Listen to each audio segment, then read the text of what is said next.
Tinanong ako ng isang private individual. Sabi niya, bakit ganyan? Bakit tumataas ang HIV? So, sinagot ko. Sabi ko, maraming rason. Ang number one, tumaas ang risky behavior. So, number one, easy access to pornography online. Number two, mga dating apps. Number three, hindi gumagamit ng protection, unprotected sex. Number four, nauso yung, nung nagka-monkeypox, na-discover ko itong mga behavior na to. May mga spa na nagpipretend na spa, pero actually brothel sila. Nakakakuha sila ng sex doon with the workers in the spa. So in fact, napasarangan ng mayor yung isang spa na pinagmulan ng monkeypox. Diba?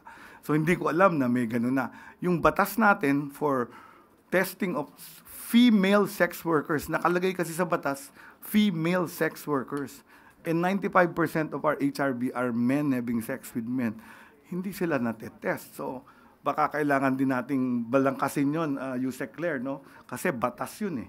Interpretation ng law. Female sex worker ang nakalagay. So, ano pa bang ano?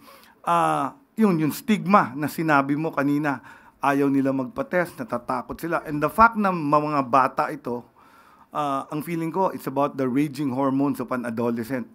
Pagkatapos, yun nga, experimenting, napakadali with online dating, may group sex pa, may anonymous sex pa. So these are the things that I've listed down as very, very important.